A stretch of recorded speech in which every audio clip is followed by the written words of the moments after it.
Right, hello and welcome to episode 4 of the Alone podcast. Once again, very excited to be here today and to share this conversation with you all. Before we get started, I do want to just take a minute and share something. So, we've received a few reviews actually on Apple Podcasts. I want to thank everyone who's taken the time out of their day to go and leave a review on the show. If you haven't and you're interested, please go ahead and do so. But I want to especially thank Jenny Lang Lang. So Jenny Lang Lang took the time to leave a written review of the show as well. And Jenny says, Sam is a great interviewer, listens well, and asks some great questions. So Jenny, thank you for taking the time to go and not only leave a review, but to leave your commentary on the show as well. That means a heck of a lot to me. This is something that kind of started as a crazy harebrained idea a few months ago, and there's been moments certainly where it felt like this was just going to stop and there was going to be 2 episodes and nothing else. But thankfully, for people listening, and especially thankful to all of those from the show who have taken time out of their lives to share, this is happening. So again, thank you, Jenny, for your review, and thank you everyone else who's left reviews and who is listening. So today, very excited for our guest. We will be speaking with Jose Martinez Amoedo for our show today. And Jose, just thank you for coming on the show today and taking time to be here. Yeah, thanks, Sam, for having me. This sounds pretty exciting and interesting. Yeah, so far it's been very interesting. And, I think Larry said it best. It's a very diverse group of characters that end up on the Alone show. And it's been a pleasure so far to meet you all and to share. So I'm excited and looking forward to what we'll hear today. Jose, as I was looking at your website, you've got a great About Me section there, and it reads more like some sort of action adventure novel as you're chronicling your own life there. And it conjures up, I can't remember the beer company, but you've got the most interesting man in the world moniker. And I think you might be in contention. What do you think about that? You know what? I can't even tell you how many times people have asked me about my past or my previous experiences, and they thought I was bullshitting them. It happens so many times. It's kind of funny. Like they people really think I'm making up stuff, but no, I just I've just had an interesting life so far. What can I say? Well, good on you. I'm I've always excited to get into it. yeah, I guess I've been out of comfort zones more than other folks, generally speaking, basically. And that's Yeah. that's that right off the bat was something awesome. I think that's a great thing. If you've stayed in your comfort zone, um, find something, even something small. Don't wear your coat when you go outside and it's snowing or something. Do something small to get outside of your comfort zone and start to experience that, and you'll find that there's a lot more to life than just perfect comfort and everything else. So Yeah, there you go. There's a strategy for you. maybe not in the Yukon. I mean, Jose, you should probably wear your coat when you go outside. Have a plan B. All right. Well, so just briefly, and I don't want to tell your whole story for you because certainly that's why we're here today. But if I were to give a quick, 30-second rundown. So, I mean, you started life in Germany and then to Spain, then to Spanish military, then to Spanish Special Forces, then to, Royal Security Detail. Then you left all that and went to the Pyrenees as a bowyer. Then we're talking sailing the world and shipwrecked and then now in the Amazon. So we've certainly got a lot to cover and a lot to discuss. But I guess an easy one is, how many countries of the world have you visited, and how many have you lived in? Oh boy, I guess I lost count. Um, I'd have to take 5 minutes to write them down, I guess, and then count them. As far as living, like longer term living, well, I don't know. Brazil counts. I was there for 5 months only. Um, well, I grew up in Germany, and then we moved to Spain. So I've been all over Europe, but as far as living, well, Germany and Spain mainly, and then I've been everywhere in the Western United States for quite long whiles too, and Canada. I've seen most of Canada from the Great Lakes to the west. I've seen some of the eastern part of the states, but I'm not a huge fan of populated areas, although I really like the forest. Yeah, I like the ecosystems, but just maybe too many crowds. I've been in Florida too. Um, I don't know. It's a bit of a list where I've been, but yeah, as far as living, mostly yeah, Western Europe and Canada, Alaska, United States, Mexico, Brazil. Um, that'd be like the short list of the places I've been spending more time in Well, your short list is longer than most people's long list, so certainly fascinating. And so you mentioned the Spain and Germany, and your parents, they left Spain to go to Germany before you were born. Can what drove that move for them? Yeah, my parents were immigrants. After Second World War, Germany was a wreck, basically, with the bombings and all that. And where I was born in a city called Neuss, and across the Rhine River from Düsseldorf. Düsseldorf had literally three buildings standing at the end of Second World War, which I mean, it's remarkable to think that these people build themselves into a world economic power in basically in two generations. A remarkable drive they have. That's Germans are quite incredible people. So Germany was being rebuilt in the 50s, and my father was a police officer in Spain. Actually, he was a police officer in the same police force that I served in later on. And I remember them telling me they didn't make enough money to pay for the rent with his income. So what they would do is they would rent a house with three bedrooms and then rent out two of the bedrooms to help pay for the rent and then have enough income to eat. So the economy in Spain, after in Spain we had the Civil War just before Second World War, and the Spanish economy was rebounding, but very slowly, and the German economy was rebounding very fast. So in those days, Franco, the dictator we had in Spain, he was a fairly smart chap, and he would just the government would organize for people to have contracts. So you would immigrate to another country with a contract already signed and start work. You would hit the ground running. So people, even though my parents did not speak a word of German and they did not speak English, there was no bridge language or lingua franca to fall back on. They spoke Castilian, Spanish, and Galician. That's it. And yet they went there. Why? Because because they dared. I guess my father went first, and then he lived there for, I believe, 4 years before he brought my mother over. When they figured the situation was good enough to, because he wasn't seeing his kids. My sister saw him for the first time when she can already speak, and she recognized him from a photo. He did a surprise visit in Spain, and she said, "Oh, this is my dad."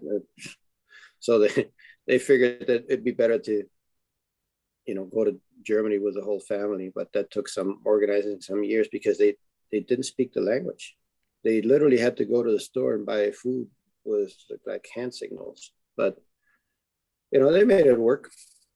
And yes, I was already born there, and I grew up speaking German and going to school. For me, it was normal stuff. Yeah. But my sisters were brought from Spain to Germany, and they were put in high school before they spoke a word of German. Not a word. And they were put in high school. So, well, my older sister in high school and the other one in like middle school. And go figure. Just figure it out. My mother dropped them off there and said, "Okay, figure it out." Did they figure it That's out? how I did things in How's my their family. German? Perfect. My older sister actually entered middle school or high school without a word of German under her belt, and within 3 months she was the top of her class. And when she graduated high school, they offered her a scholarship for German linguistics in university. So they caught up.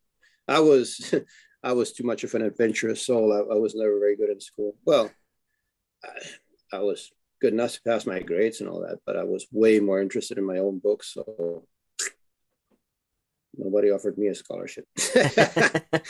Which is probably better. I mean, it led your life in an interesting direction. But I want to kind of to touch on this. So obviously, I am from the United States, and I've mentioned a little bit before that I lived in Arizona. But for me, I lived right on the southern border, and anyone who knows the United States and southern border, we won't get into the politic, right? But there's a lot of immigration, and so I feel like I have a decent understanding and grasp on what that looks like in America. But for you and your family, and for you growing up and for your family and the stage of life they were in, what was it like being an immigrant in Germany, but also in post-war Germany? Were you well received, and what was that like?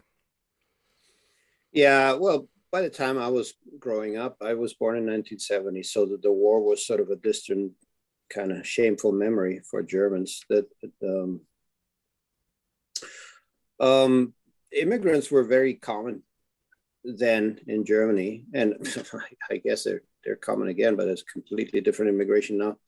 Um, so it was part of the landscape. So nobody thought much about it, and I think especially at first people had a sense that it was good to have foreign labor to help rebuild the country, because it's hard to imagine how many men died uh, in Second World War. Like I know families where they had five brothers and they all died in the war. Every man in the family of that generation gone. So casualties were very high, and they needed people to rebuild the country. But by the time I came along, the country was already pretty much a superpower, or getting there. And immigrants were just there taking advantage of the good economy, or a better economy than we had in our own country. Although Spain was doing already pretty good, but you were just getting better wages in Germany. So the smart thing to do is what my parents did: work in a high wage country and then save money and then invest it in Spain and go back with some savings and build your life back in your own country, which is how I feel the ideal immigration should look like. Myself, as a son of immigrants, just go to where there's good opportunities and then bring some cash back to your country, make your own country better, and live where among the people that speak your language and be a happy camper. Yeah. Right. So that was their idea. Yeah. Do you think that same welcoming attitude is that kind of or at least different today, but at the time, do you think that was a European thing, or was that kind of unique to Germany and the circumstance they found themselves in? I think it is a European thing, uh, broadly speaking, but the situation now is very different, because I have a sister that still lives in Germany, and when this last wave of immigrants started, that the idea was they were refugees and this and that. She was very supportive of this, and like everybody else, we were all very supportive of this. But then the reality of it is that within a year, there were whole neighborhoods where she didn't dare go anymore at night, and now there's neighborhoods where you don't dare go during the day. This never happened with us. Like Spanish immigrants, there was lots of Italian immigrants, there was lots of immigrants from Turkey when I was a child over there. None of us ever made any neighborhood unsafe for the Germans. It never happened. Never heard about it. Now, though, that is a different story. And yeah, I'm wondering if some people will take issue to that. This is what I lived and what I've seen. Yeah. It's a reality. You might not like it, but I've seen it. So I don't think that a lot of people in Germany are as supportive to immigration as they were, or at least they would maybe think twice about what kind of immigration they would want to support. And we're in the exact same situation in Spain. In Spain, we have kind of the same problem. So it's this double-edged sword where you want to help people that are in a situation that's not as advantageous as yours. Of course, we want to, but then you don't want to have the crime rate skyrocket in your country either, right? So then it has to be done in some sort of smart way. I was like, we're all still working on that one. Yeah, I think that's for me the biggest thing I learned, and not to get too far down this rabbit hole, but I think the biggest thing I learned is that it's just not black and white, and we want it to be black and white and easy, regardless of what you think. It's just not black and white, and it's not easy. We're talking about people and humans and brothers and sisters, and Yeah, so it's yeah, not simple, and it won't ever be simple, unfortunately. yeah. Um, It's human beings, and they'll do a lot of human things. So, for better or for but yeah, worse. but that's my background, There you and now go. I'm an immigrant in Canada, I suppose. So Yeah, you mentioned going back, and we'll get to the going back later, but in further on in your bio, it talks about how you had planned in your mind, you had planned out a long military career, and you certainly started that direction. But I guess, when did you realize that the typical, I mean, I don't even know if it's typical, but the typical lifestyle wasn't for you? When did you realize that the military career and kind of that career mindset in general wasn't Jose? well, Spain is a little bit funny as far as the military goes because the system is rigged in a way where you really get punished for climbing the ladder. So if you get off of being a private, or what they call private here, you immediately are open to being relocated, and it ruins your whole family's plans. So they want you to stay in the low rungs of the ladder in a way. And so I had to choose either climb the ladder and then end up working in places I did not want to work, or doing really, really boring things, or to just stay in an interesting job at the time and then not being able to prosper, so to speak. So the thing that did me in was that the interesting job meant living in Madrid. I really enjoyed being a bodyguard, actually, or what people call a bodyguard, working in the security service of the Spanish Royal House. I found it a very interesting job, very enjoyable. I just hated the idea of being out there just giving people traffic fines, or just controlling how people live their lives. You know. At first actually applied for mountain rescue, and I did go to mountain rescue school, but I got in a fight with the lieutenant, and that was the end of that. Yeah, that probably doesn't end well. No, I should have punched him, but it didn't get physical. But anyway, like, I got in an argument with him. So that would have worked out for me, but then I got called for the Royal House later on because they were. I was just good for their profile. They're trying for the security service. They were trying to find people that were good with languages and that were tall, if possible, because the royal family, they're all tall. So what do you do with those Smurfs or bodyguards around you, right? And and so I was really checking a lot of the boxes for them. And once they got wind of me, they invited me into to take the course. But yeah, what did me in was living in Madrid. I couldn't stand the rush hour thing, like needing something and having to think, oh, but I can't go until 2 hours are passed because I will never make it into downtown Madrid where this one shop is that I need to go to. And finding a parking spot, it's just a never ending, it was a stressed out situation for me. Yeah, and the thing is, I was in a high stress job already. So when I was active, we had two active terrorist groups in Spain. Well, one was fading out, but ETA was very active still. I've heard explosions go off in Madrid. My son nearly got killed by a bomb that went off. because your son went back to Spain. Is he still in Spain, or is he elsewhere? Oh, he's right here upstairs. He lives here. He lives here right now with me. But yeah, when he was a kid, he was with his mother in a town in coastal Spain, in Santa Pola, and there was a bomb attack there. And they set the bomb right in front of the headquarters of the police station there, and on a bus station, little bus station, but like a bus stop, Mm-hmm. in a big piece of luggage or something that would look somewhat inconspicuous in a bus stop, right?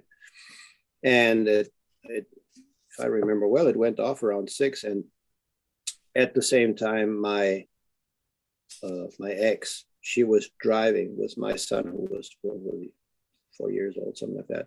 It was a little Smurf.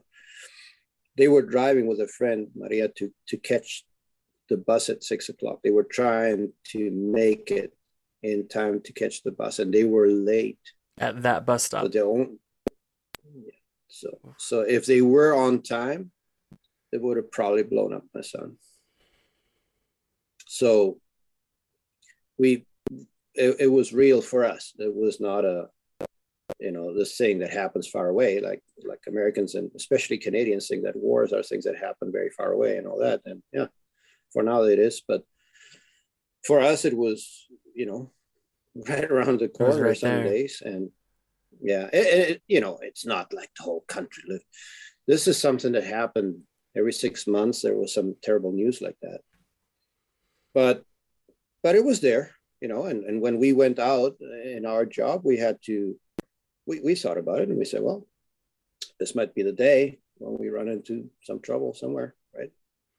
Yeah, so you mentioned that you really enjoyed being part of the Spanish Royal Guard. Was I mean, what about that was enjoyable? I mean, what were you doing? Because to me, that I think of standing at attention with your hand behind your back all day long, making sure no one enters the royal property or whatever. But what were you doing in there, and what was so exciting about it? Yeah. Um, Couple of definitions here. Royal Guard is the guys with a fancy uniform that just stand there. I was not a Royal Guard. I was a member of the security service. Gotcha.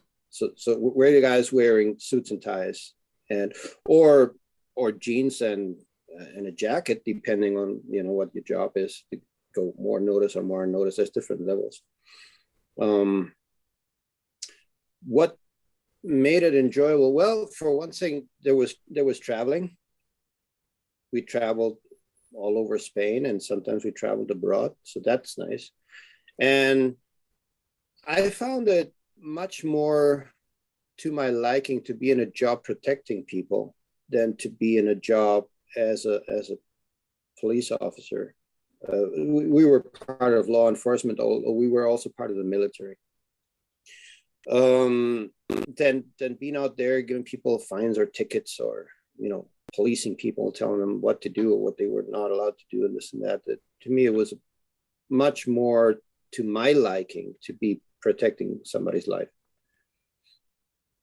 It just seemed to go better with my idea of the warrior mentality, maybe, right? Yeah. Which well, I think that's a good point to kind of move into this, and obviously from there you've done a lot more traveling and journeys from Spain to end up where you are today. But you mentioned that warrior mentality, and one of the things I've quickly learned about you from reading and following your stuff is that you're very in touch with your ancestry and with your forefathers and the history of your people, I'll say. Um, where did that connection come from, and why is that so interesting to you? And can you share maybe what that ancestry looks like, and what you've learned about your family? Yeah, it's not just about my family per se, although that's of course very important to me, but it just generally about my people. And when students come to do workshops with me, I always say, okay, lesson number one, day one, lesson one. The first thing to get, let's get the definition straight. There is no such thing as non-native. Okay, if you want to get me pissed off, you just say native and non-native. No such thing as non-native. Okay, the closest thing to non-native is if Pleiadians were to land here on my lawn tomorrow. That's not native to planet Earth. So I understand how the cultural narrative has made it so that Native Europeans in the United States or in Canada view themselves as non-native, but that's your choice. You want to view yourself as non-native. That's the complete delusion, but you do you. I'm native, 110%. My ancestors were in Northwest Spain 40,000 years ago. I call that native. Okay, that's basically about almost double as long as Native Americans have been here. So that's native. I'm native. There's no arguing this. There's no discussion about it. So do we speak our native language? Well, the language we speak right now is about 1,000 and some years old. In its present form, it started 2,000 years ago with the Roman conquest. It's a Latin language. We lost our original language, was a form of Gaelic because we were Celtic people. But that's the language that it evolved into. Same as many Native American tribes speak a language that was not their original language. Like the Tagish tribe here in the Yukon, they speak Tlingit. Are they Tlingits? No, they're Tagish, but they evolved into speaking Tlingit when the Tlingit moved inland. Nothing so strange about that. So this idea that white people or Europeans are non-native is very strange to me. Once you look at the roots that we have in Europe, we've been there forever, for a long, long time. And, when I was little, the idea was that we were the evil people that displaced the Neanderthals and killed them off because we overlapped with Neanderthals for 5,000 years. And then the Neanderthals kind of disappear out of the archaeological record. Then later, the narrative was, well, we have some Neanderthal blood. And the latest one I've been reading is that we might have a lot of Neanderthal blood. Well, if we can safely now count Neanderthals as our ancestors, I know that there was pre-Neanderthal people hunting in the Iberian Peninsula 600,000 years ago. So those are my ancestors too. I'd say that's native enough to me. That's a long family line. I'd say 600,000 counts, yeah. Yeah, I'd say that counts. But, even if we could just do the straight Cro-Magnon people, the people that literally look like us right now, 40,000 years, I call that native, all right. Okay, we've been there fighting off invaders. Spain is this fertile country that everybody always wanted to own. And we've been fighting off invaders. The Phoenicians were mostly traders, the Romans, the Carthaginians. We fought the English, we fought the French, we fought Napoleon. We've been there shedding blood for that land for a long time. So don't call me non-native, okay? That's not the right thing to say. So being native, what are our native traditions? Well, we are farther removed from some of our native ways than other people. The Indians here in the Yukon, and I say Indian, I know they're not from India. So, if some of your listeners are going to tell me about India and all that, look, buddies, I'm good at geography. I did history and geography in university. The Indians say Indians. I live with them. I live in a native village here. They say Indian. They say, I don't care what they say. I'm going to do it Indian way. That's their own little sing-song, I lost my train of thought there for a second. Yeah, the native people here, they've been contacted basically, well, the big gold rush here was 1898. A number of people here saw their first black man during the building of the Alaska Highway in the Second World War, and they were really scared. So contact here is one of the last places on Earth where it happened. So we have a lot of the cultural loss that we have as Native Europeans has happened here very recently. That one of the reasons why I'm here, because you can still dig for the roots and dig for the what a less adulterated cultural expression would look like of a native people. This is a good place to explore that. Although the people here, of course, have suffered tremendous cultural loss. Like the people here, it's a rarity for anybody to speak the language anymore. It's just a few elders left. To give you an example, right? Are there So are there efforts to preserve that culture and the language, and are efforts that are actually, I guess, working to do that? yeah, for sure there are, and thankfully there is, because it's worth preserving. But it's difficult. The language is the language is something that lends itself more to be learned in a natural setting than in a classroom. Like most languages, really, it's easier to live the language than to study the language. And they're they're trying to revive the language with a Western mentality, like in a classroom setting, and it's failing miserably.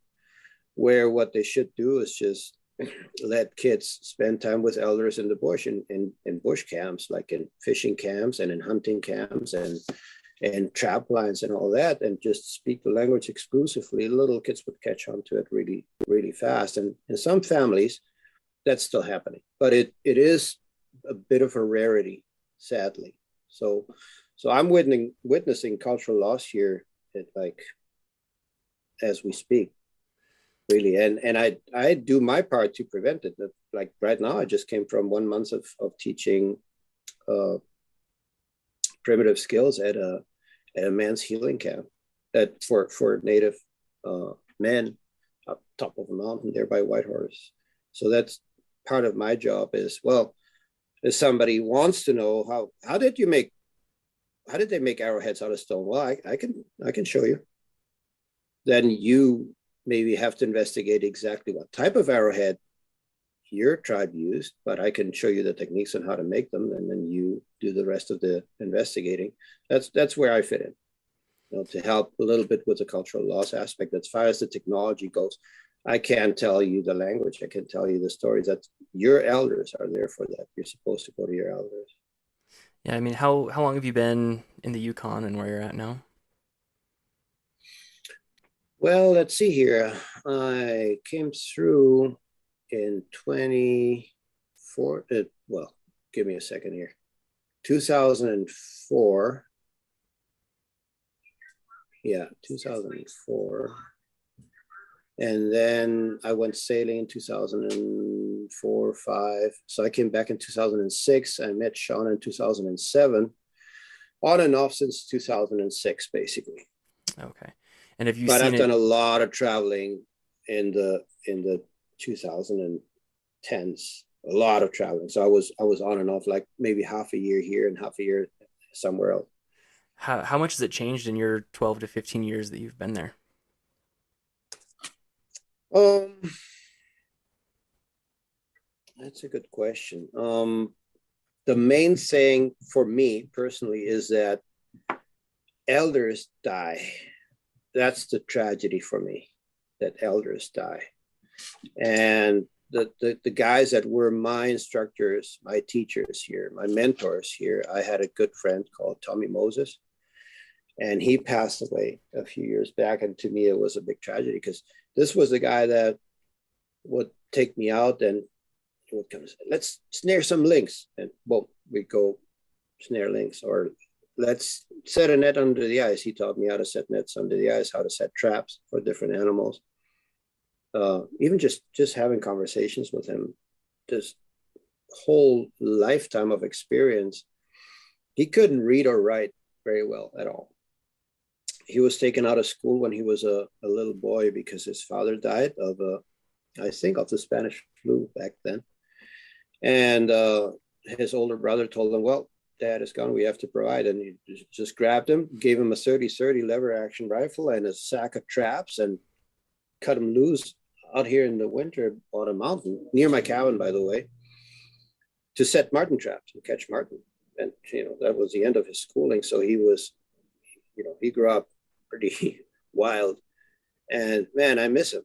So when the elders pass away, that's a big dip in the cultural knowledge for the tribe. And as a friend of them, that's what hurts me. I tell you, my life is a lot more boring every time one of those guys is gone. So that's what I've seen. And it's hard to find a substitute for them, because the people that are maybe in my age group, some are maybe able to live up to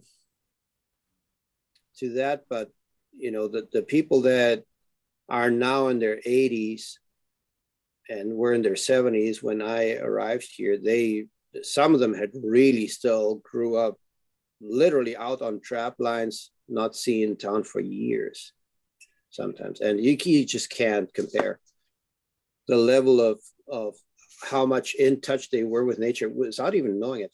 Like Tommy, I would show him a map and he couldn't see a thing on the map. To him, it was just lines drawn there. And he told me, I've never been able to read a map. To me, it's just lines. I don't see anything. I say, okay, I can read maps, so I'll do the map part. I was hoping for him to tell me on the map, here's this, here's that. He couldn't see it. It was just, his brain wasn't wired that way. But let me tell you one thing. We went cruising around my cabin and whatnot, and he was showing me different lakes that I didn't even know were back there. And then we were hungry. He says, well, let's go back to the cabin. And then I start walking back towards the trail. There was a trail that I knew about, and I'm going back to the trail. He says, why are you going back to the trail? Let's just go straight to the cabin. And I'm like, okay, this is boreal forest. You can't see a thing beyond 10 meters. So I say, okay, I'm pretty sure where the cabin is, but I have a range of degrees where I think the cabin is about this direction, but I can miss it by 20 degrees or 30 on each side. So I might come up left of it and then rectify, or right of it and then rectify. And, he just took the lead and walked straight to the cabin. Like straight to the frickin' cabin, not even off by a meter. And the cabin was maybe 2 miles away. He just walked to the cabin, because in his mind, he like a husky, like sled dogs do that. He knew where the cabin was. That's it. We've been cruising around all day, doing curves and looking at lakes, and there's no features in nature that are straight. Everything is roundabout and whatnot. And we were in the middle of nowhere. He knew exactly where the cabin was, without a shadow of a doubt. And he thought it was weird that I didn't. So that's what I'm talking about. Those old time Indians that just knew things. They knew things. It's hard to explain. They also knew when things happened to other people. Somebody passed away. People that were in remote places would show up for the burial. They would, this was a common thing 100 years ago. Sensing that something had happened, and they showed up. And they knew. They knew. And this kind of being in touch, not just with nature, but with a tribe, how can you teach that? That is as far removed from knowledge in a classroom as I can think of. Yeah, it makes me think of instinct versus education, right? Yeah, I suppose you could call it a form of intuition. It's maybe what name you give it depends on your belief system, right? Because you could look at it as a spiritual expression. You could look at it as a subconscious mind type of thing. You could look at it as reading subtle clues in nature. It depends how your mind is wired, like how much of the pure Newtonian science is the only reality type of spectrum you're in versus, God is everywhere and you can tap into that, maybe on the other end of the spectrum, or however you want to define it. It's up to you. But these things are real, and I've been very fortunate to have witnessed some of that. And that's what I miss the most, because it's very rare to find that anymore. And how can you bring that back? Well, There's just no way to teach it. Yeah. That's why. And for other aspects as well, like if you look at my webpage or generally my classes, whatever, I never advertise myself as a tracker. You notice that? Yeah. I did. I mean, I So didn't notice that, but I can yeah, recognize that now. Yeah. you know how so many schools they make a big fuss about you got to learn tracking here, and the tracking is the deal and whatnot. I absolutely don't. So can I read sign? What do you think? Yeah, I can read sign, but tracking is one of those. Tracking is one of those for me personally. Um, if I like right now we're in this house where we're speaking, we're in Townville town. It's an Indian village out in the middle of nowhere. But I go to my cabin. I have a cabin 30 kilometers from here that is out there. It's literally in the middle of nowhere. And when I go there and I start walking around, and we're always looking for sign, right? Always, because you need to know what's around. Here, this is not a curiosity thing, it's a life and death thing. You want to have that information, like what's been around. So I'm reading sign. The moment I set foot across the river towards my cabin, I'm always reading sign. So as far as tracking goes, for example, or just generally perceiving sign or reading sign, when I go across to the cabin, when I come from being in town and I'm exposed to this kind of technology, like right now we're here looking at a screen and using these ear muffs and things, I can feel that I'm dull. I'm dull when I get to the cabin or anywhere out in the bush, anywhere remote. Like I startle animals.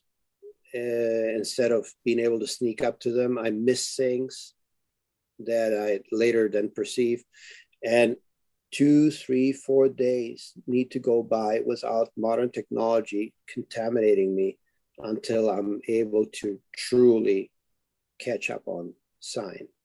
And then things happen like I'm walking somewhere and I stop and I'm not sure why I'm stopping, but I know something's going to happen.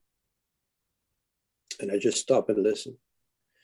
And 15, 20 seconds later or a minute later, whatever, some animal will go by that I see the animal and the animal didn't see me. These things will then start happening.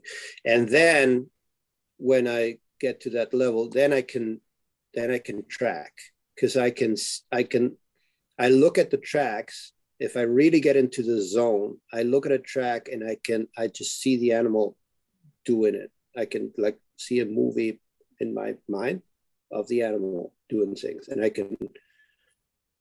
the tracks become a movie in my mind of what this animal was doing. Before I get to that point, all I can do is look at the hoof prints or paw prints, whatever, and tell you, well, this is a bear. It looks like it was going this way, that way. It looks like it was in a hurry or not. It looks like it was big or small. I can give you the classroom aspect of it, but I cannot really track until I've been decontaminated out in the bush for like a week. Yeah, I'd call that the easy stuff, right? It should be pretty easy to determine what an animal is and what manner Yeah, it was moving in, right? I think if you've stopped and looked for just a minute, you can tell. But yeah, deeper understanding the thoughts and you know the mindset it's of that like animal. Yeah, if you get into that zone, you can like feel what the animal's mood was, even like what, like if I see a moose track and the hoofs, the tips of the hoofs are splayed out like that, I say, well, this guy was in a hurry for some reason. He was either scared or excited, but he was going somewhere like with a full traction on 4-wheel drive. Anybody can do that has a book on tracking. But after I've been there for a while, if I get in the zone, I cannot even guarantee it. I can tell you, oh, once I'm here a week, I can do that. If I really connect with the land, I can feel that this animal was scared rather than excited. You know what I mean? But I can't sell that. I can't market it. I can't tell you, well, once you're with me for a week, you will certainly be able to. I don't have a clue if you will be able to do it or not. So that's why I do not advertise myself as a tracker, because to me, this is next level stuff. You might be like me and be able to get in the zone, or maybe you might not, and you will just be, or maybe you're a really excellent uh, guy putting together the information of just the sign that you see, but you don't let you don't have your intuition be part of it. You're just very good at all the visual clues and everything else, and you might be an excellent tracker that way. I don't know how you're going to perceive it, but I don't feel it's a sellable skill, so I don't advertise it. I'm curious if students come and hang out with me in the bush for a long enough period of time, if they'll get in the zone or not, because they'll tell me. Yeah, just say, do you experience that with people that come to your place, or when you go to people, that some people, because I kind of understand what you're talking about. I used to bow hunt quite a bit, and day one of a bow hunt, the things that you see and notice and hear and smell and are very different than the things you see and notice and hear and smell on day Yeah, five, right? But do yeah, you notice that when you're with other people, either they're coming to you for education and training, or you're going to them, that there are some people that start to get there, and just others that don't? And do you have any sense of where that breakdown occurs, or where the difference is? yeah. I've seen some people really not getting it. But I, I guess it's like, what baggage do you bring, right? Like what's in your luggage when you come out here? What are you bringing with you? And you know how they say in Far Eastern philosophy, they have this saying where they say, well, like, your glass is full, so I can't fill it. So if you're a full glass, it's just, there's nothing I can do about it. So you have your preconceived notions, and then people come with all sorts of different priorities, right? They, if you think your priority is just this classroom teaching, and then you just you're analyzing everything with your logical mind, you're not going to tap into the whole other aspect of it that nature is. Nature is not just, well, if I know the leaves of all the trees, I will be able to identify them. Yeah, that's part of it, but that's just a start. There is a this concept that Indian called medicine, or used to call medicine. Medicine doesn't mean pharmaceuticals. It means power. It means um, there is a spirit inherent to every living and non-living thing out here, and you can tap into that if you develop a native mindset, an Aboriginal mindset. That's what I try to teach, but it's difficult in the sense that the Western mentality is that you can conquer anything by your active effort, where the native mentality, including our native ancestors, look, our ancestors in Europe, they had medicine men too. You think they just studied things in a classroom setting? So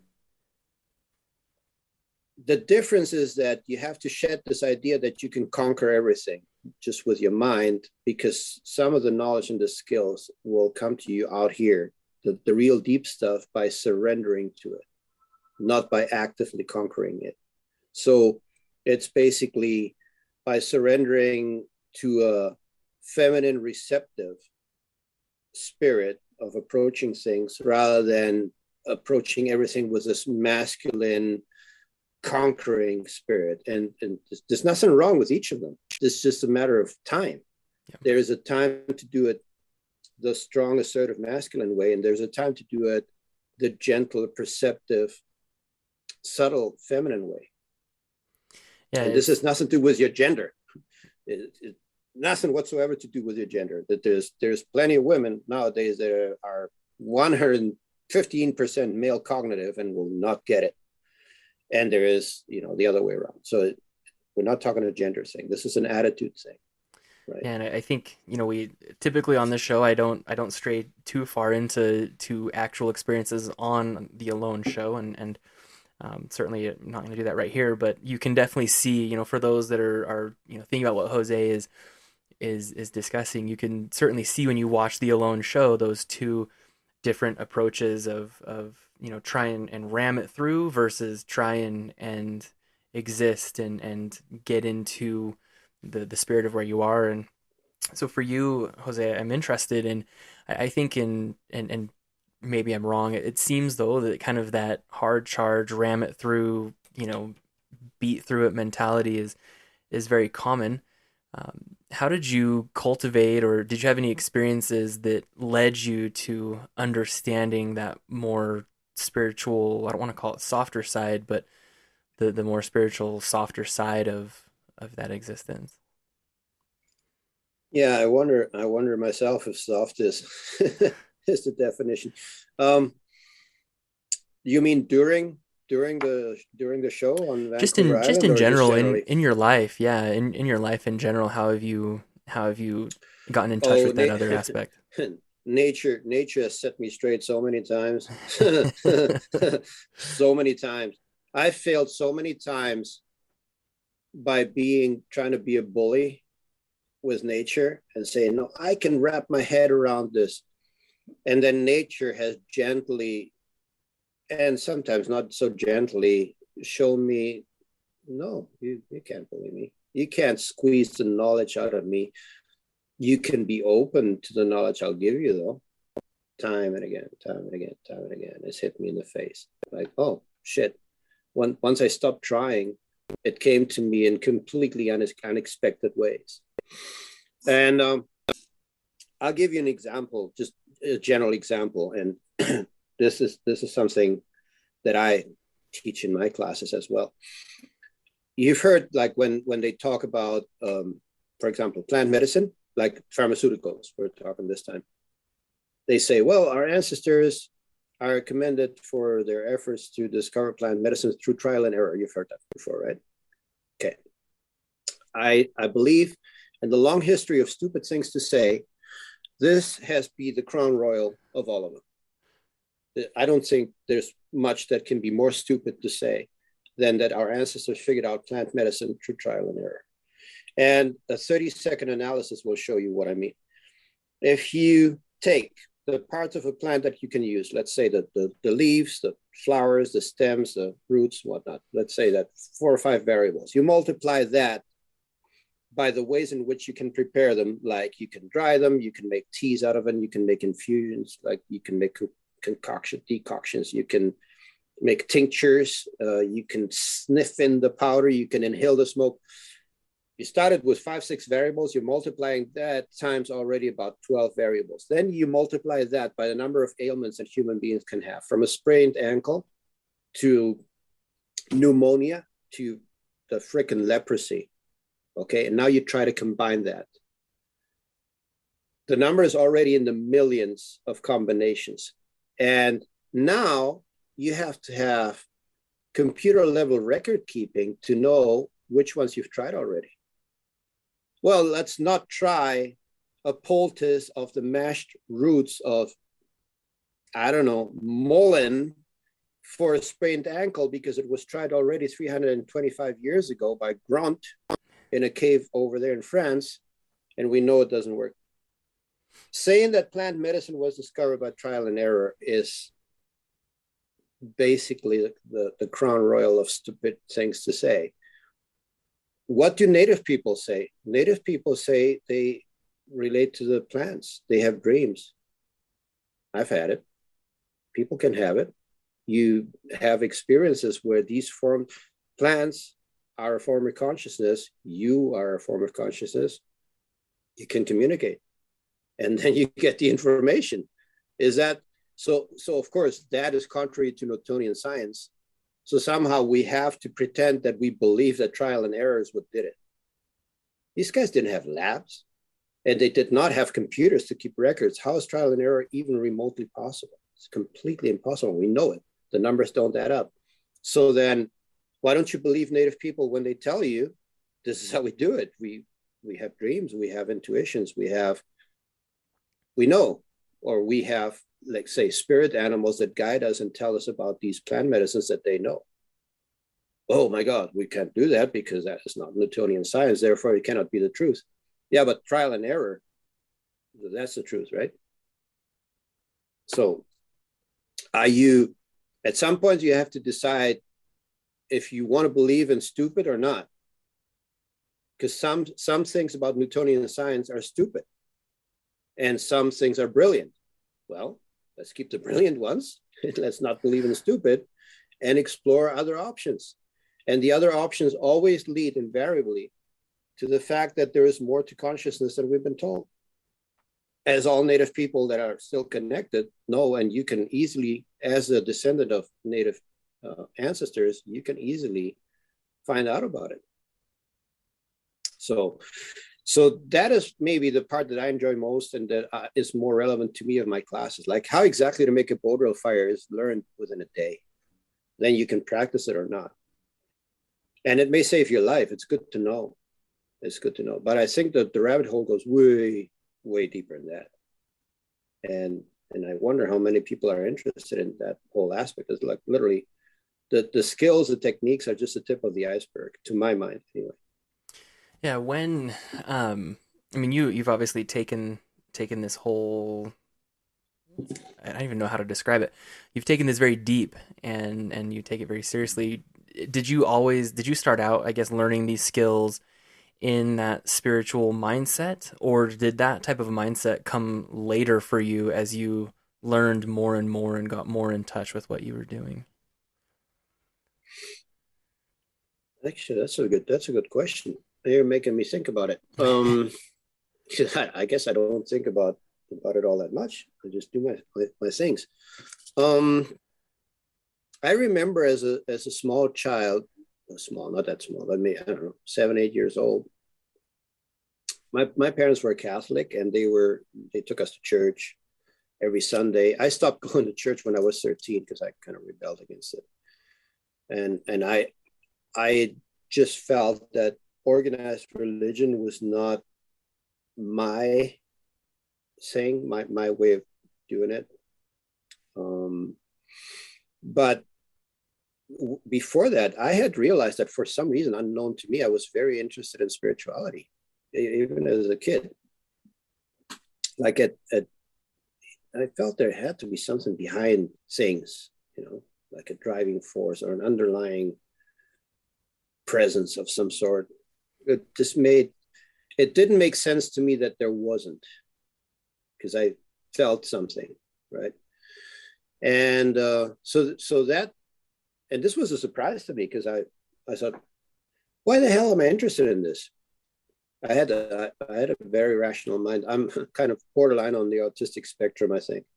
So I hyper focus on things, and then I learn them. So I always had a very rational mind. It was a surprise to me that I had any interest in these things that were, at least by definition, not really rational.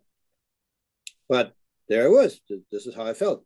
I felt drawn to it. So since I was a child, I was interested in that aspect of it as well, as just a sheer naked technique of it. Like, okay, what's there to it? What is it a coincidence that one tree, like the cottonwood, has all the ingredients for fire making, and the tribes used to call it fire making tree? Like, why does one plant have everything? Like let's say the inner bark is excellent for tinder nest. Okay, that's normal. The roots are the absolute best for bow drill, and we're talking northern hemisphere. For the drill and the socket, well, that's a coincidence. You can make the socket, sorry, the hand part. You can make it out of the outer bark. Oh, crap. How many more things related to this one skill in one plant? Why is that? Is that like, why are there these coincidences in nature? What does it mean? What's behind it? And then, of course, once you start going into the rabbit hole proves to be much deeper than you even suspected, and nobody even knows how deep the rabbit hole is, really. And the thing is, to me, this is interesting. it's interesting. I don't need any other excuse. Like, oh, the Lord told me to walk this path. Look, maybe, but the thing is, it's interesting. Yeah. It's so much more interesting than just the naked raw data. I give you raw data. Okay, this is a tree you go to for A, B, and C. You put it together in this way, and the result, the predictable result, it is empirical evidence. If you do it my way, the way I teach you, you will get fired. Cool. That's very good to know. But bro, there's more to it. There's Yeah. just it can be a lot more interesting than that. There can be campfire stories around it. You know what I mean?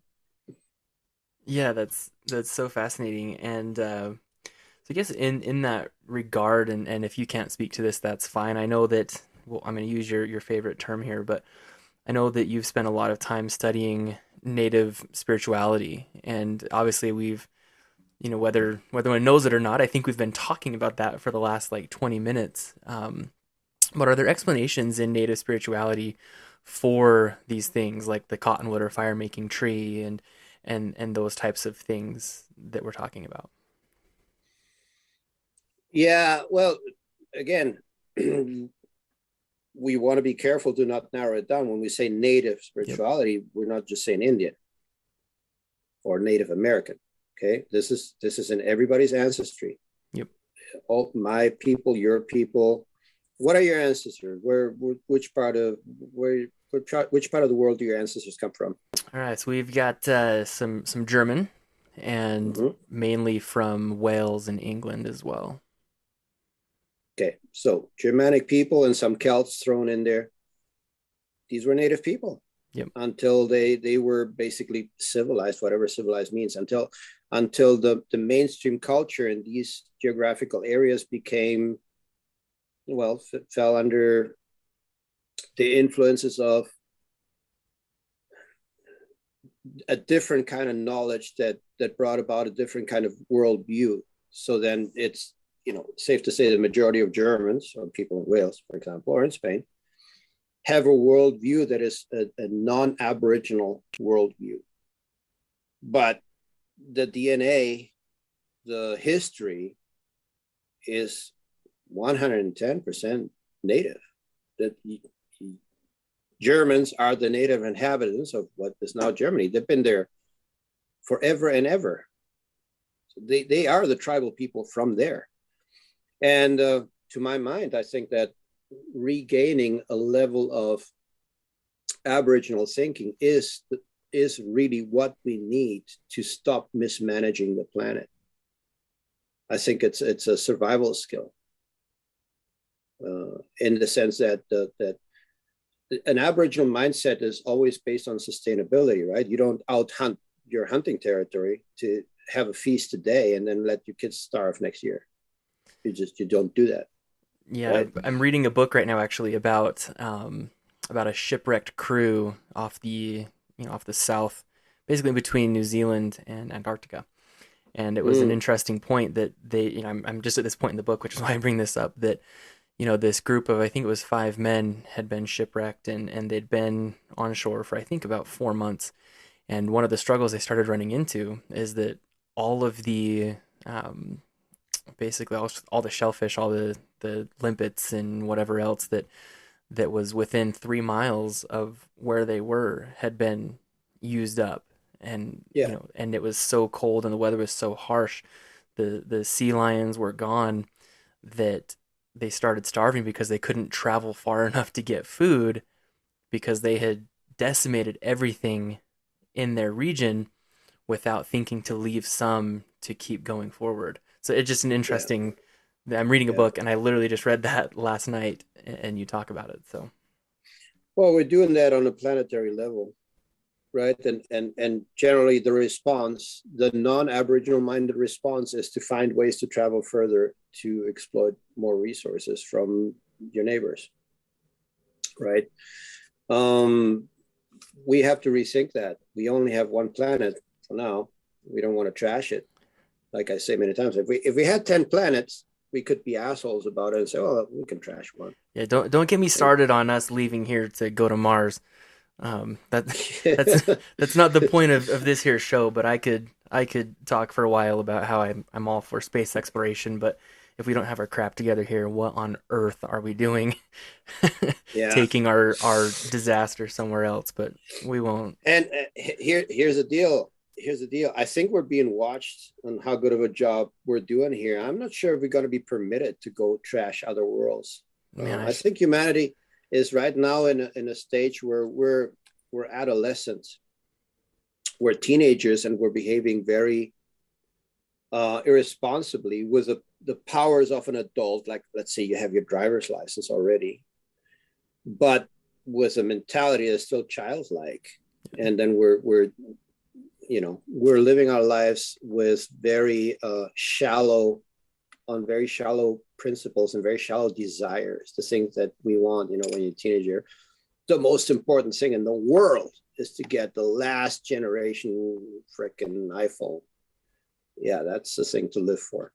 So then as an adult, you look at it and say, you're an idiot. But you're an idiot that's growing. Hopefully do not be an idiot, right? Well, that's where humanity is at. And I'm not one of those doom and gloom saying, "Oh, we're destroying the planet." Or some ridiculous thing like, "Well, we'll be all dead within 12 years from."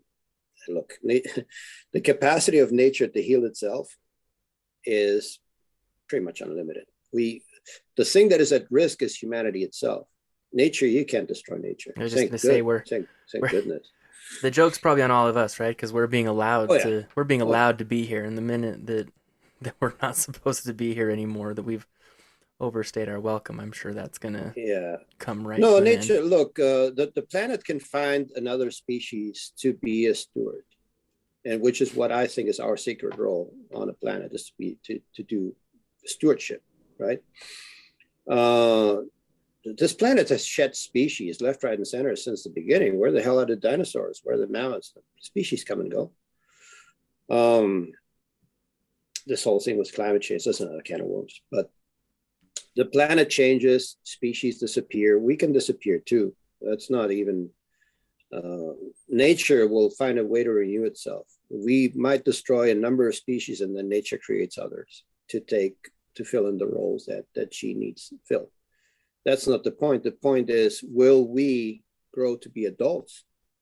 And to me, being adults meaning assuming an actual valid role as stewards for this place. And what would stewardship look like? I think the main thing is to value and protect biodiversity. So I'll give you an example. Australian Aborigines are famous for that, but the Indians here in Canada and in the States and many places, they did a lot of burning. They renewed the ecosystems with burning. Right here where I live, this is a very poor forest, very poor. We have a lot of animals per capita because the population in the Yukon is so ridiculously low as far as humans go, but we don't have a lot of animals per square mile.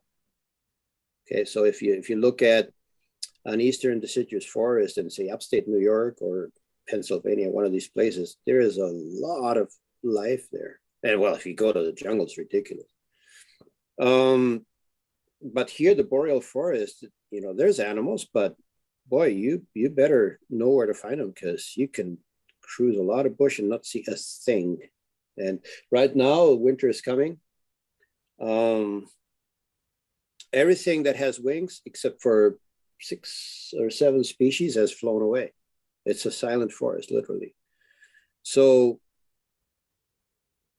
it's a poor place. However, if you burn the valleys, say right now, for us now is late fall. Winter is basically, we had the first snowfalls here already.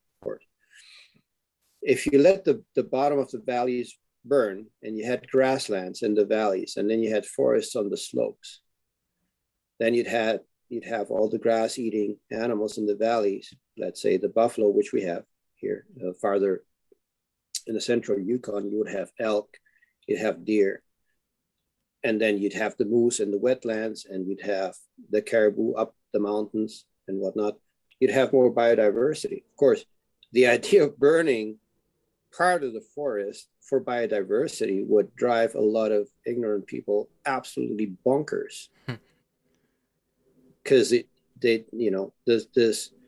this idea that nature is just life. Okay, nature is 50% life, 50% death, precisely. And if you want to manage it as stewards, if you're an idiot of a steward and you want to manage it in a way where it's only life, we've done that. It failed miserably. The first national parks were established by hunters, and they were established to the exclusion of predators, because the idea was that, it was a place to preserve elk and deer and buffalo and things, right? Well, what happened? Massive die-offs happened because animals, in the absence of predation, get sick, which means that nature is teaching you a harsh lesson that she will have her way, and her way is 50% life, 50% death. So you either participate in both of them, or you're not a good steward, or you're simply not understanding what the hell is going on here. If you don't understand the death aspect of her, that's why I don't support just the nature viewing paradigm, this national park thing, where take only pictures or leave only, what did I say? Yeah. Some silly thing like that. I think that the way to truly understand nature is to integrate yourself in nature. And that means being a hunter and a gatherer. Kill things, it's okay. That's what we are. We are apex predators. We're not something else. We're not, krill eating blue whales, which is an apex predator, by the way, but we're not sunflowers. We're apex predators. That is what we are as a species. There's nothing wrong with it. If people want to demonize that, well, I could send them to go and make gentle love to themselves.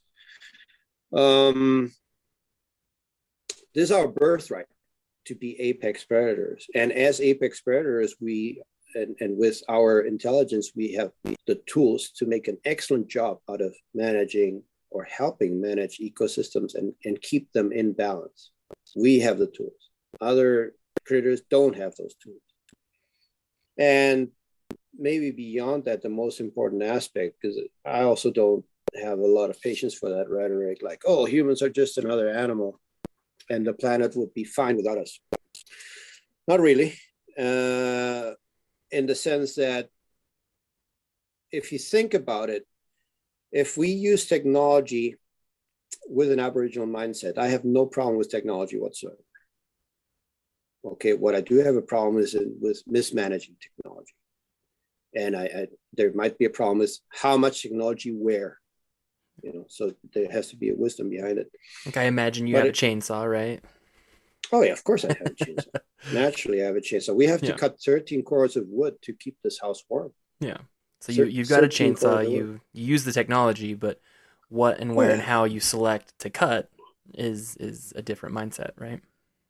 Yeah, exactly. And the thing is, I'm in a place where, look, the Yukon Territory is the size of California. We're under, I think, 40,000 people, which is in Europe, that's a village. Or anywhere in the States, that's basically a small town, a village, right? Yep. Well, this is in a territory the size of California. Something like near 30,000 live in one spot in Whitehorse. This place is empty. You can have 10 chainsaws if you wish. It'll be fine. We're not threatening the boreal forest before somebody gets their panties up in a wad.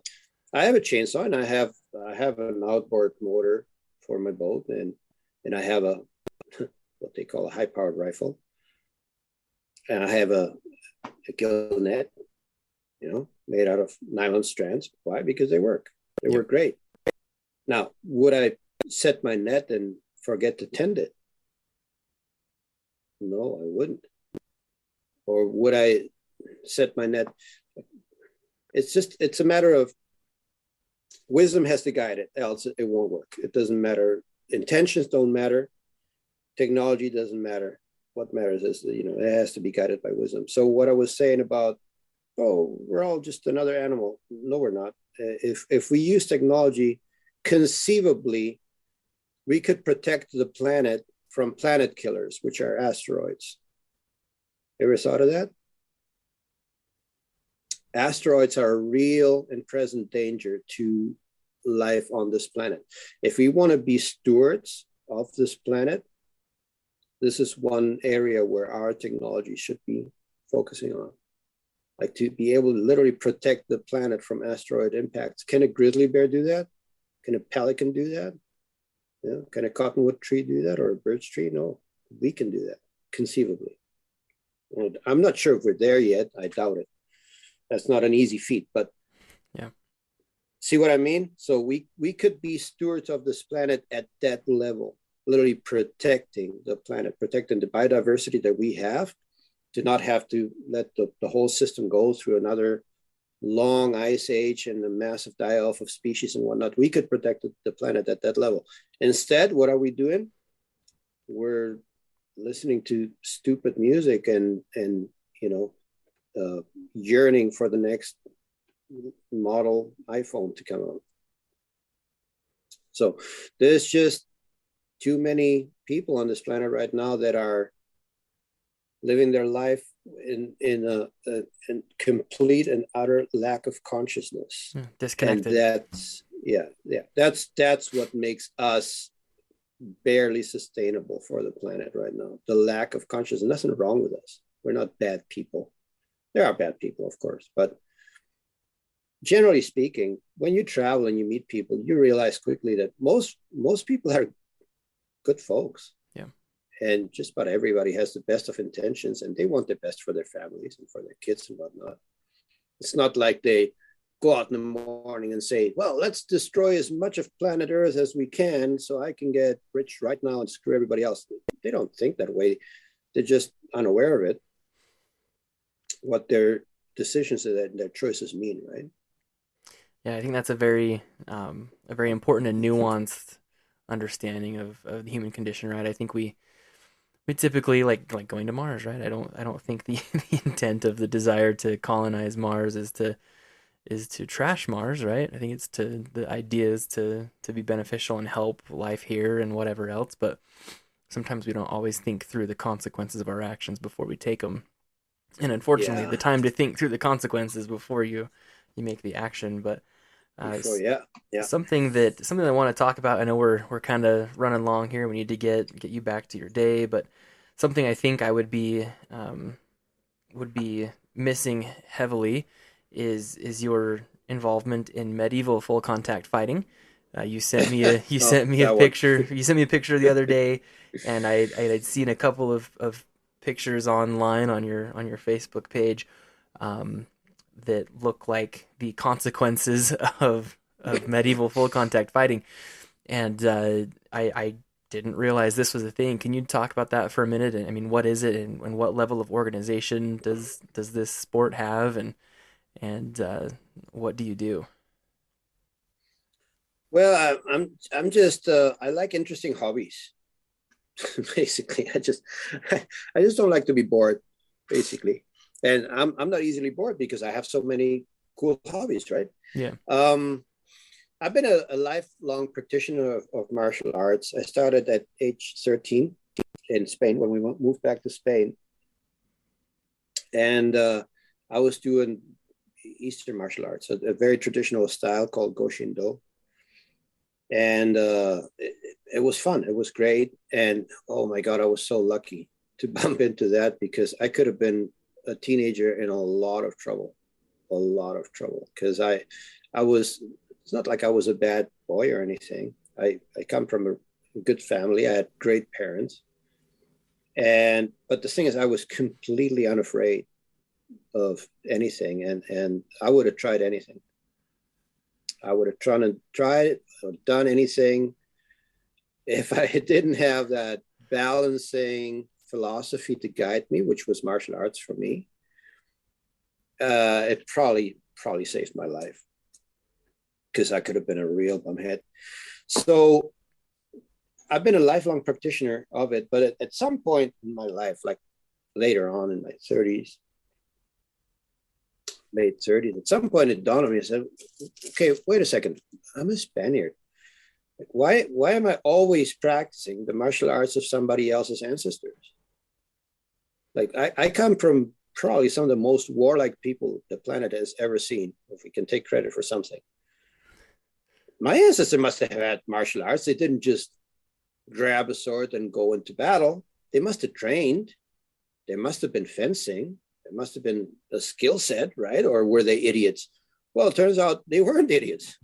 And turns out there's whole systems of martial arts for every single weapon that you can think about in medieval Europe. It's just that with the advent of gunpowder, a lot of it was displaced very early on, right? In let's say in Japan, people were carrying swords into the 1860s. So like yesterday, which is why a lot of, it's just the same as we're talking about cultural loss with the native population here. It's just more recent. The whole steel blade thing is more recent to them than it is to us. So it takes more digging to find our martial tradition as Native Europeans, but it's there. It is most definitely there. Oh my God, once you tap into it, it's so much fun. There's so much knowledge. There's codexes, treatises written in the day. And it's a little bit of a job to decipher them because they're written in medieval language. The drawings, especially the earlier ones, is like done by a 6-year-old. And it's sometimes hard to understand exactly what they mean, but there is martial arts codexes with techniques and whatnot. And there are people right now cracking those codes and learning, making mistakes and rectifying and whatnot, but it's out there. It can be found. And I dove right into it.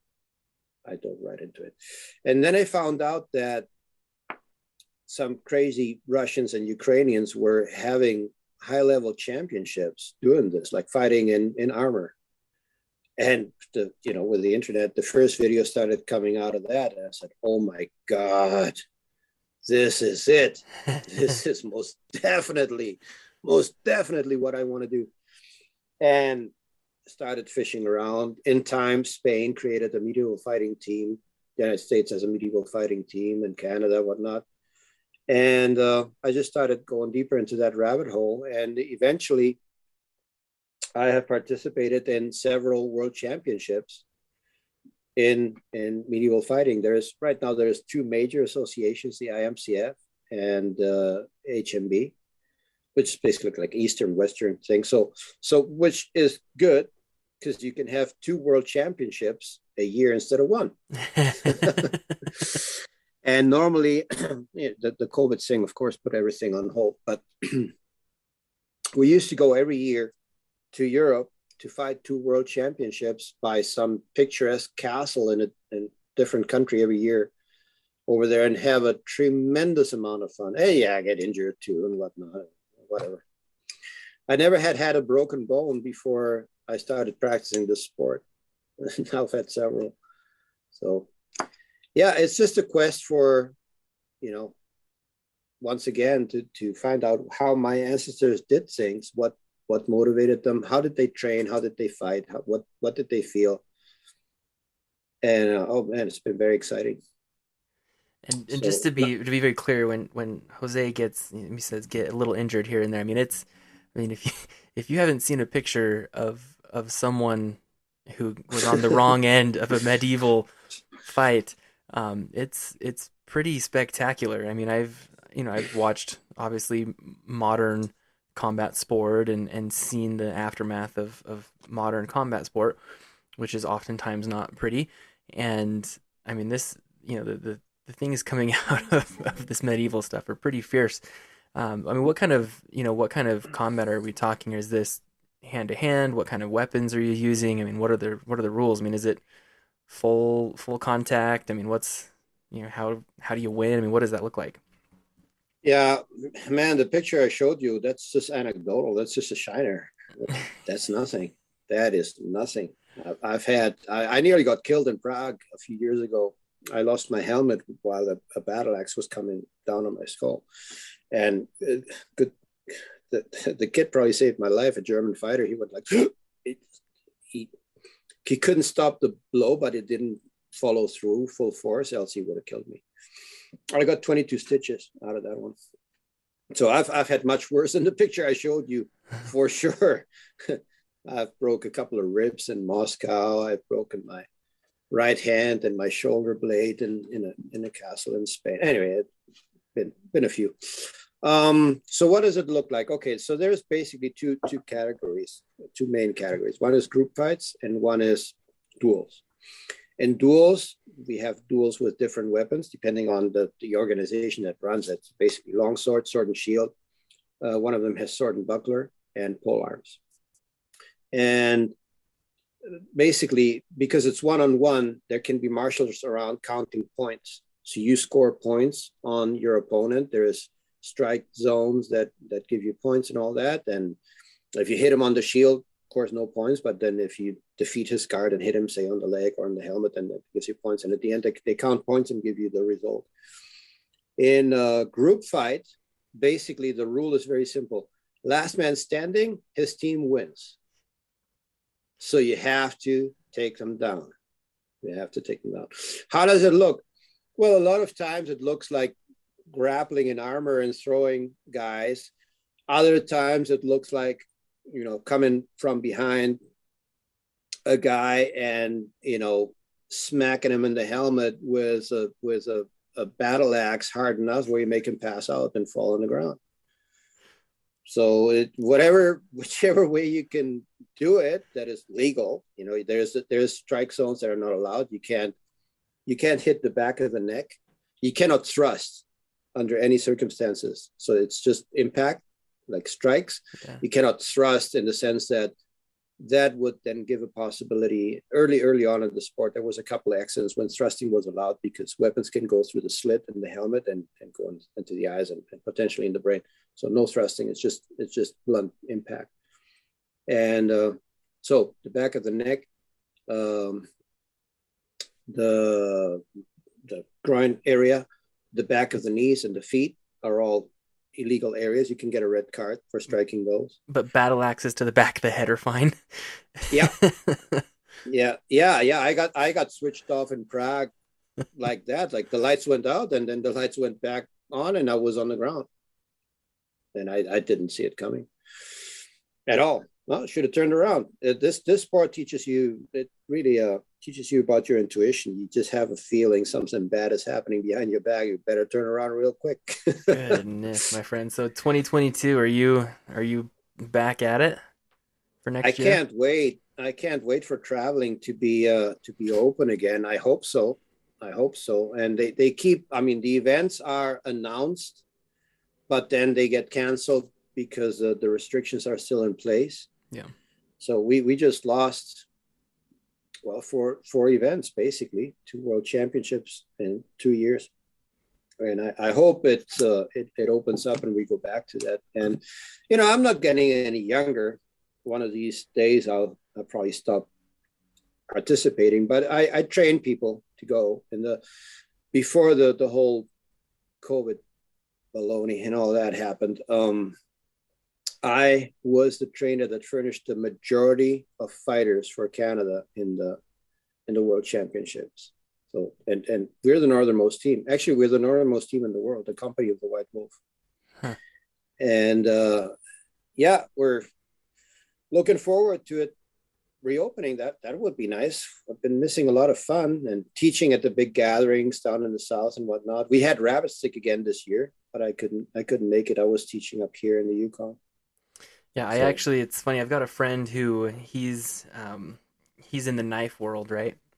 And he, when he saw that I was starting this project, he asked if I was going to rabbit stick. I was like, what's rabbit stick? So I had to look that up, and it's there's a whole world. So those listening, rabbit stick is an annual skills gathering that takes place in the Western United States, where people come from all over and learn and practice and share and interact with, these primitive Aboriginal skills, as you call them. So, well, Jose, this has been phenomenal. I want to give you a second to just share where and how people can find you and find what you're up to, and I know you teach and you want to talk about what you're doing there and how people can get in touch. Yeah, the teaching has been close to zero for quite a while now. We're getting back on our feet now with the border closed and whatnot. But you can find me on my webpage, sacredcircleschool.com. There is my a Gmail contact there for me, indioamoedo@gmail.com. You'll find it there on the page. And I'm being approached by people to run workshops again. The border, they keep saying it's going to open. I don't know. Because a lot of the people that are interested are from the States and want to come up here in the Yukon and do skills up here. So I guess we'll play it by ear, little by little. And other than that, I'm also right now, like you bring up knife making, I'm going pretty much full time into knife making this winter. I built a forge here, big workshop, 20 by 30. And I'm right now putting all the equipment in and whatnot. And that's one of the main things I will be doing for the fun of it. So yeah, that's the way to contact me, I guess. Okay, well, I will get those linked in the show so people can find you and see what you're up to as far as the teaching goes. And in the future, are you gonna, I guess make a business out of the knife making? It sounds like it when you talk about the size of the operation you're putting together. Yeah, I mean, I guess it'll speak for itself, right? if people are interested, I'm probably gonna open a separate web page for it. Okay. For that and see if that works. But for now, I've been making knives for quite a while. But let's say 9 out of 10 knives go into gifts. I very rarely sold them, but I would like to make some more as a business and see if that works, because it's something I can do right here, Yeah. from home. And I'm just getting old and crusty to work for somebody else. Well, I'm excited to follow along and see where that goes. And again, thank you so much for your time today. Do you have any last things you want to share or anything else you want to mention before we wrap up? uh, no, I guess it was fun. Um, I wonder what people are going to think about this one, because, like I said, I told you at first, like I think I will do a YouTube channel, but I don't think I'd last 5 minutes, because I have opinions that are a little bit controversial, I suppose. But just take me with a grain of salt and think about what I say. If it sounds truthful to you, then that's why I'm saying it. It's good enough to me. Certainly So will. Thank you before for you get mad, before people get mad, let them think about that. well, Oh thank well. you for keeping me afloat today and not getting me removed from anywhere. But Jose, I really appreciate your time and I appreciate your insights and your perspective. I think if I were to stop and think, a lot of it is just take your time and slow down and reflect on what you're doing and where you are and who you are and what your impact is. And I really appreciate you sharing everything you did today, and I'm excited to see what you're doing in the future. So thanks again for your time, Yeah. and we'll talk later. Yeah. You make sure you stay in touch. Yes, for sure. Take care. Okay. You have a good one. You as well.